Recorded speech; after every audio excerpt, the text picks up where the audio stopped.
Good evening and Salam Malaysia Madani. You're watching News at 10. I'm Brendan Paul. Making the headlines tonight. Prime Minister wants sufficient allocations channeled to flood victims. And also SPM papers rescheduled for candidates affected by flood.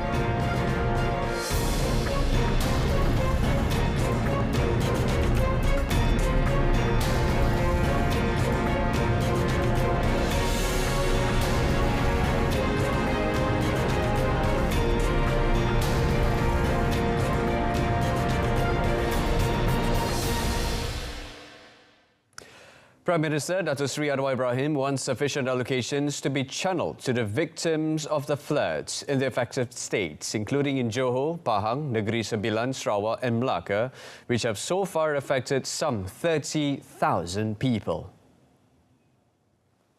The Premier said he has discussed the matter with his deputy, Dato Sri Dr. Ahmad Zahid Hamidi, who is also the National Disaster Management Committee chairman, on the latest situation and types of assistance that can be provided. Speaking to the Malaysian media today at the end of his two-day visit to the Philippines, the Prime Minister also wants construction work on the Bailey Bridge at the location where a road collapsed in Felda Selancar in Rompin yesterday to be expedited.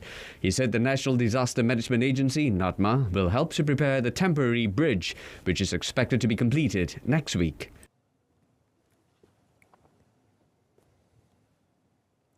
Meanwhile, Dato Sri Dr. Ahmad Zahid said the ongoing downpour in Johor were at such an extraordinary level that it caused Sungai Johor to overflow. He said the government has prepared 10 million ringgit to help flood victims in the state, while another 7.6 million ringgit is to upgrade the drainage system in the Kota Tinggi district. Untuk mengarah NADMA telah memberitahu DO agar pembelian dilakukan segera dan pembayaran kepada jawatankuasa banjir daerah akan kita lakukan segera sebagai tindakan pantas oleh NADMA bagi menyelesaikan masalah kekurangan itu. Johor State Secretary Azmi Rohani said this was one of the worst floods to have inundated the state in the past few years, attributing it to continuous heavy rain and the high tide phenomenon. The district of Segamat was the worst hit, followed by Kluang, Batu Pahat and Kota Tinggi districts. Segamat District Police Chief Superintendent Ahmad Zamri Marinsa said the floods have recorded 2 more deaths involving 2 senior citizens who were neighbours at Jalan Kwongsai in Cha'ah and were found trapped inside their respective homes. Other states currently experiencing flooding include Pahang, Negeri Sembilan, Sabah and Melaka. The Ministry of Education MOE will reschedule the Sijil Pelajaran Malaysia SPM 2022 examination for 431 candidates who were stranded and unable to go to the designated examination centre or a nearby centre due to the floods. In a statement today, the ministry said the examination board is in the midst of collecting detailed information about the affected candidates. It noted that the rescheduling of the exam will be implemented after getting the confirmation of the State Education Director. The ministry revealed that yesterday's continuous heavy rain had affected 17 examination centres in Johor, Pahang and Sarawak, with 7 of them unable to open after roads to the centres were cut off. The 195 flood-affected candidates in Johor and Pahang have been moved to nearby examination centres with the help of government agencies to sit for the examination. The ministry advised SPM 2022 candidates to immediately inform their respective schools or their respective state education departments if they are stranded and cannot get to the designated examination centre or any nearby examination centre. The ministry added it is always ready with standard operating procedures and appropriate measures to ensure that the examination can proceed smoothly and in an orderly manner. The Sultan of Selangor, Sultan Sharafuddin Idris Shah, has ordered Nazir or mosque administrators in the state to set aside part of their mosque funds for the provision of equipment to record and monitor all ceramah given at their respective mosques. Sultan Sharafuddin said the mosque and its Qaryah members will also benefit from having the information and communications technology ICT equipment, as each ceramah can be broadcast live on many platforms, shared and referred to whenever needed.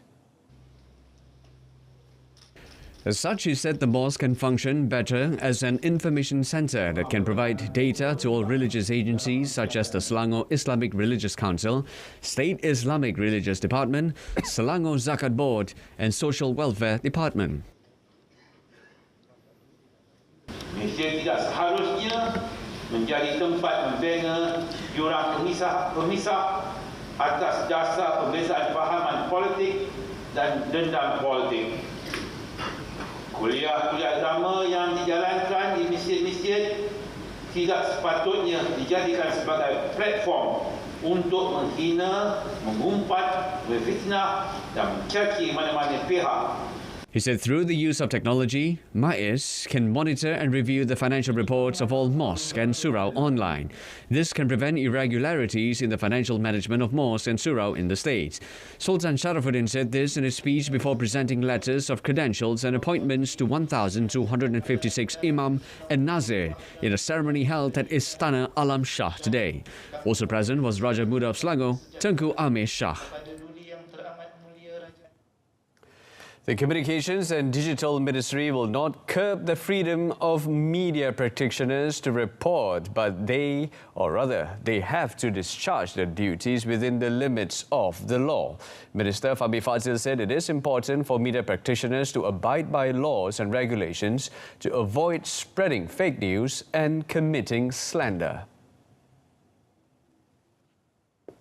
Di peringatan kepada semua, kita tidak mengekang ataupun menghalang hak media untuk membuat laporan, hak untuk menulis berita, menerbitkan berita, tapi kekangannya adalah dari segi syarat-syarat yang terkandung dalam lesen. Dan kedua adalah undang-undang sedia ada yang melarang penerbitan, contohnya penyebaran fitnah dan maklumat yang tidak betul. Fahmi said this after launching a 26-episode drama entitled Cyber 999 for broadcast by RTM at Angkasa Puri, Kota Media.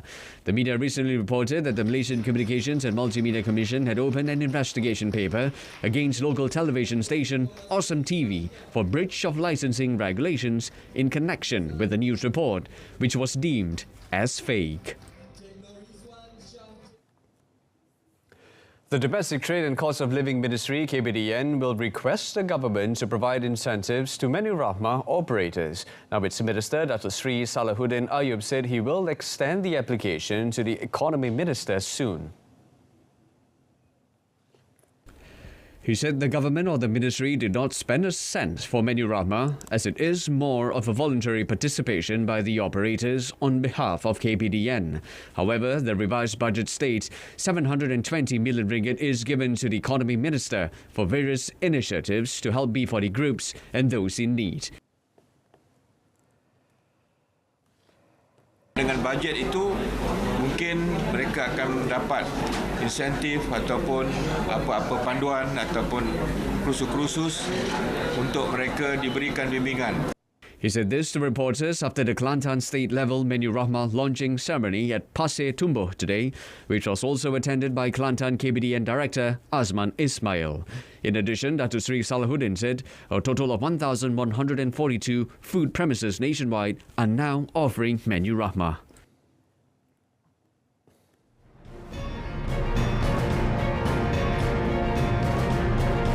Still ahead, government to study proposal on implementation of living wage. Stay with us.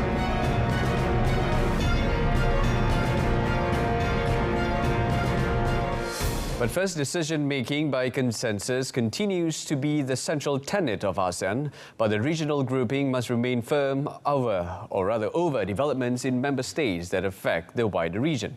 Prime Minister Datuk Seri Anwar Ibrahim said criticisms on ASEAN particularly focus on two of its principles: decision-making by consensus and non-interference. These were heydays, indeed. As I said, on the positive side, he gave us a renewed sense of confidence.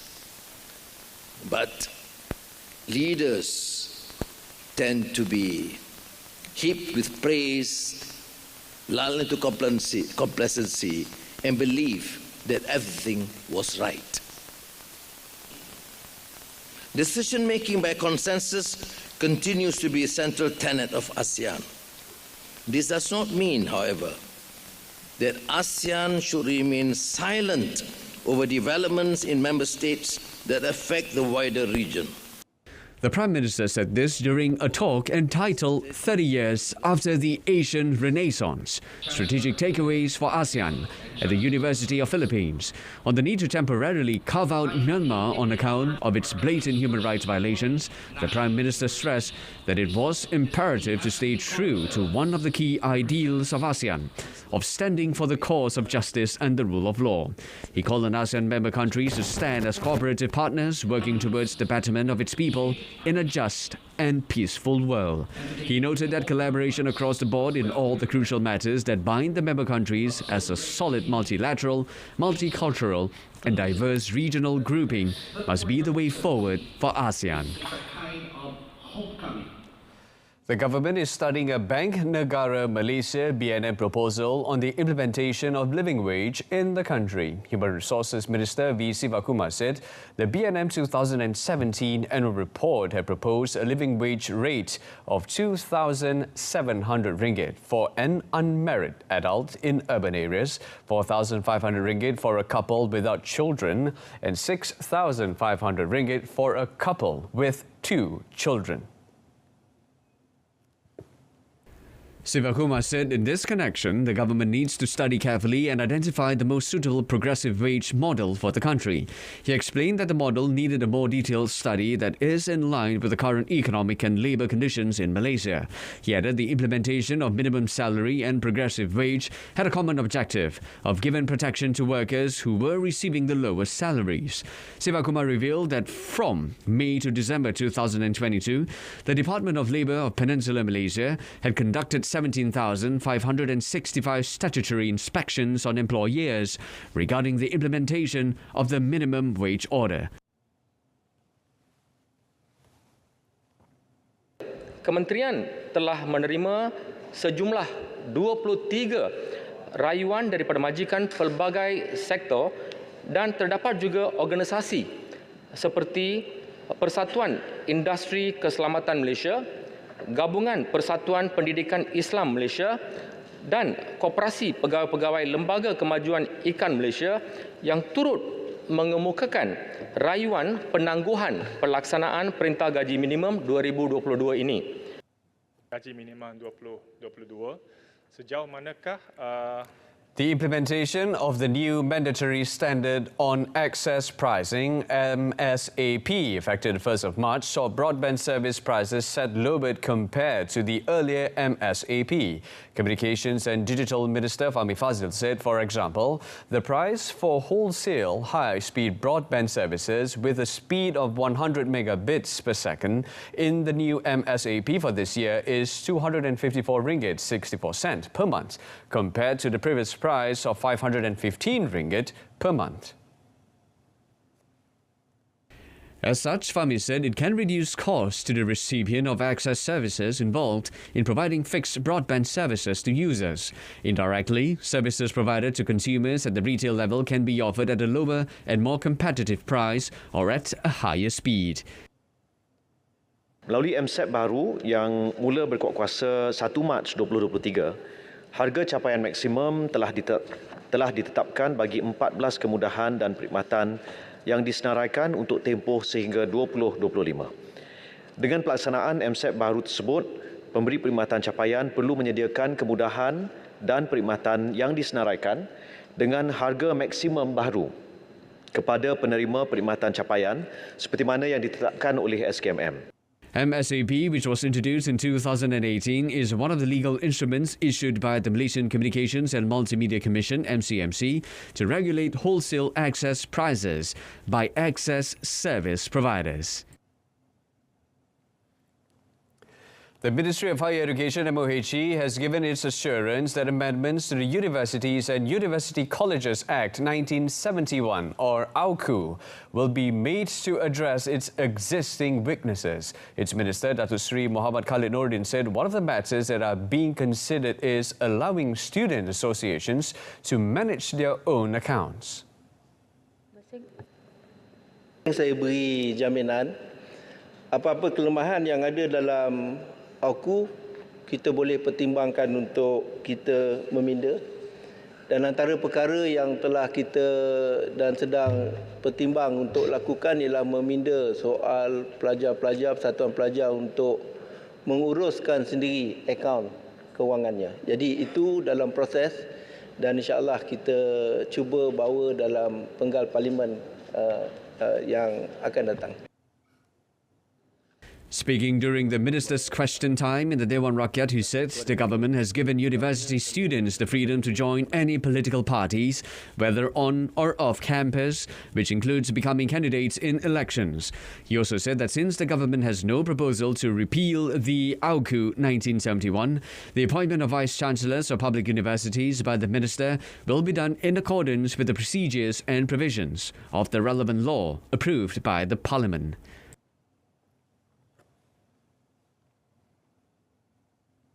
Bus manufacturers and suppliers are encouraged to explore market opportunities in Sabah and Sarawak to enable express bus operators in the states involved to upgrade their vehicles for the comfort and safety of the people. Our Transport Minister Anthony Loke said the potential of the express bus market in both states is good, and bus manufacturers and suppliers should not only focus their business on the peninsular part of the country.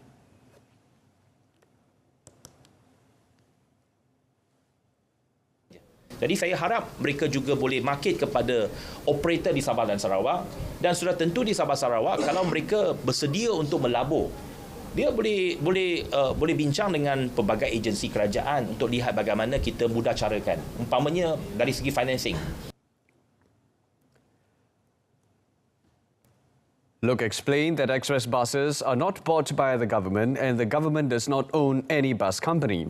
The government is only involved in the operation of stage buses in the city while encouraging company operators to always upgrade their buses for the comfort and safety of the passengers. According to him, various financial institutions, banks and government funds can be requested by bus operator companies to invest in getting new buses. Police busted a drug trafficking syndicate today, which saw the arrest of 2 local men seizing more than 450 kilograms of methamphetamine, estimated to be worth 14.9 million ringgit. Selangor Police Chief Dato' Hussein Omar Khan said the suspects aged between 22 to 33 were arrested in Rawang. Dato' Hussein said the operation held on Tuesday in Rawang was carried out by the Bukit Aman Narcotics Crime Investigation Department JSJN. Hasil pemeriksaan, pihak polis telah merampas sebanyak 10 bungkusan guni putih yang mengandungi 503 bungkusan plastik berwarna keemasan bertulis freeze dry durian, di mana disyaki mengandungi dadah jenis methamphetamine yang dianggarkan berat lebih kurang 450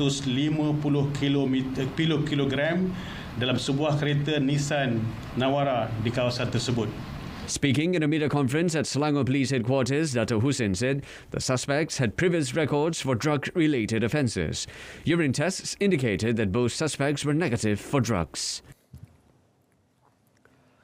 A police sergeant from the Narcotics Crime Investigation Division of Jerantut District Police Headquarters has been detained for investigations into corruption. The 35-year-old suspect was arrested after testifying at the Malaysian Anti-Corruption Commission MACC Temerloh office at 11:15 p.m. yesterday. The man was brought to the Temerloh Magistrates Court today to receive remand order. Magistrate Tuan Muhammad Shah Reza Nur Azman ordered the suspect to be remanded for 7 days from today until the 8th of March. The suspect was charged for seeking a bribe of 1,000 ringgit as incentive to stop any further action against a man's son, who had been sentenced with the first offence of consuming ketum. The complainant claimed to have contacted the sergeant on 28 February when he was at Jerantut Court to pay for his son's fine. The case is being investigated under Section 17, Subsection A of the MACC Act 2009.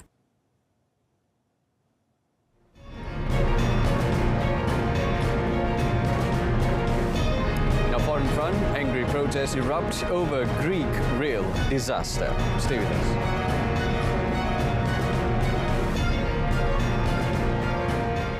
But first, Vietnam's rubber-stamped National Assembly voted in a new president today who immediately pledged to crack down on corruption following the resignation of his predecessor in an anti-graft campaign.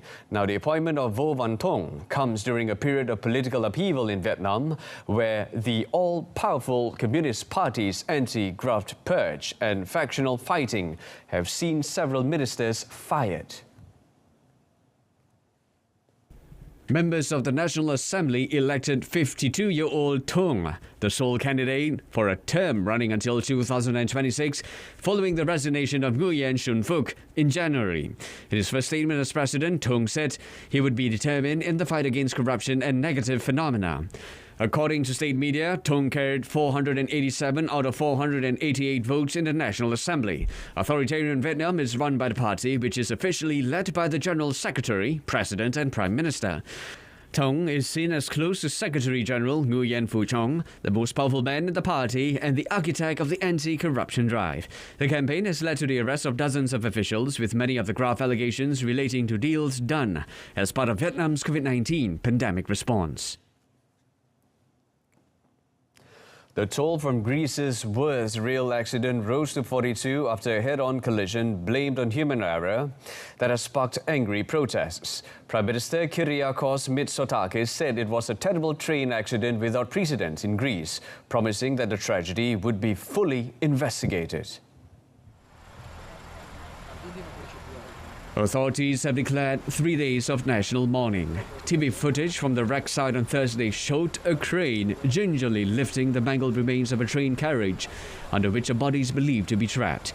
Angry demonstrators rallied outside the Athens office of Hellenic Train as police used tear gas to disperse protesters who threw rocks at the building.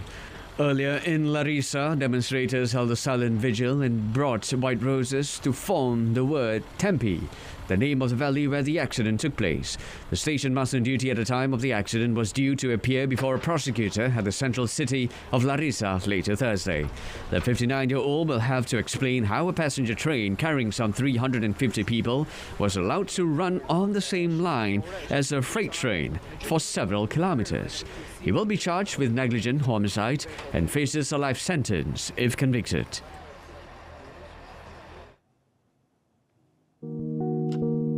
Rescuers pulled a dog alive from a collapsed building in southern Turkey 3 weeks after last month's 7.8 magnitude deadly earthquake. The teams from a local municipality in central Turkey saves Alex the dog and delivers him to Haytap, a Turkish animal protection association in Antakya, Hatay.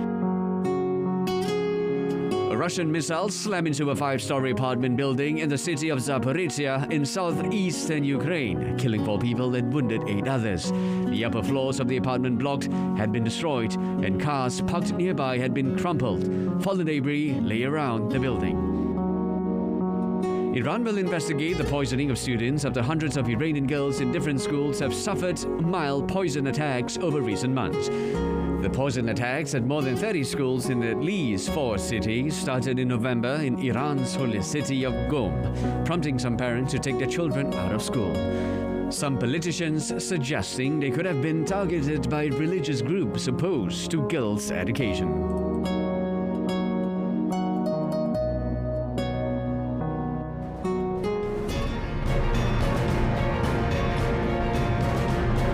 In sports, Shab Djokovic through to Dubai quarterfinals. Stay with us.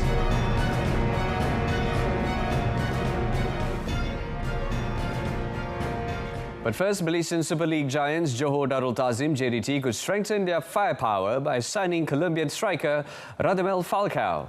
After rumours linked the 2018 World Cup player with the Southern Tigers, JDT head coach Esteban Solari confirmed that club owner Tunku Mahkota Johor, Tunku Ismail Sultan Ibrahim, is working on it.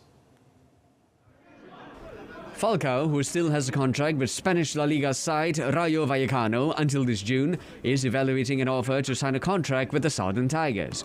JDT could sign Falcao for the next 2 seasons before making the 37-year-old striker a post-retirement ambassador for the club and the state of Johor. If the deal happens, Falcao would make his Super League appearance after the second transfer window from 5th July to the 1st of August. Another La Liga club, Valencia, also reported to be interested in signing Falcao, who had donned the Manchester United jersey in the 2014 to 2015 season. He was on loan from AS Monaco then. JDT probably will be Falcao's 10th club in his career after making a name for himself with several world-famous clubs including River Plate, FC Porto, Atletico Madrid, Chelsea and Galatasaray.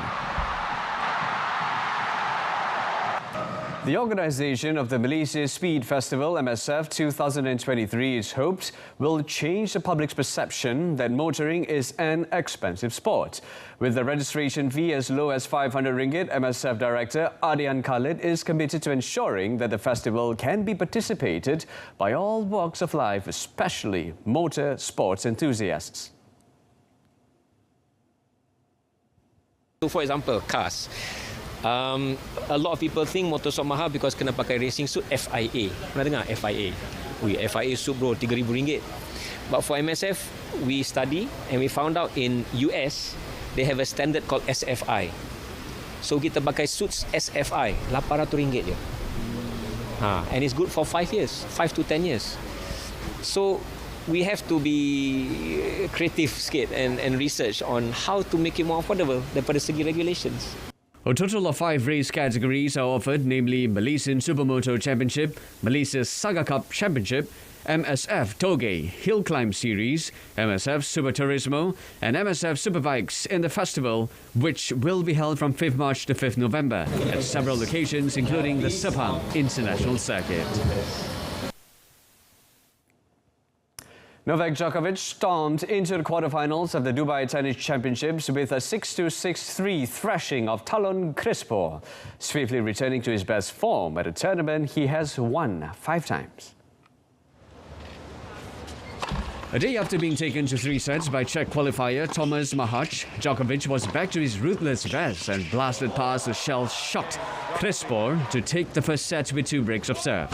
The 22 times Grand Slam champion was in no mood to waste any more time after a couple of short delays due to light rain as he attacked his Dutch opponent's serve early in the next set.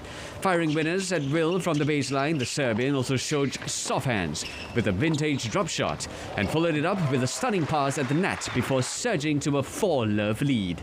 Crispo managed to win a game and world number 1 Djokovic dropped serve with a double fault before sealing victory in style. The Serb will next face either Pavel Kotov or Hubert Hurkacz.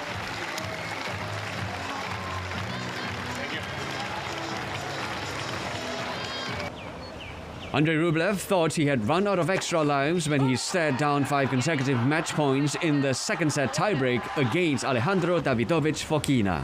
But the Russian managed to rally back from 1-6 down in the breaker to force a decider, then squeezed past Davidovich Fokina 1-6, 7-6, 7-6 to keep his Dubai title defense alive. And that concludes this evening's news at 10. Our top story: Prime Minister wants sufficient allocations channeled to flood victims. Join us again at 12:30 tomorrow afternoon on TV2 for the updates at noon. Till then, it's lights out. I'm Brendan LaPaul. Thank you for watching. Take care.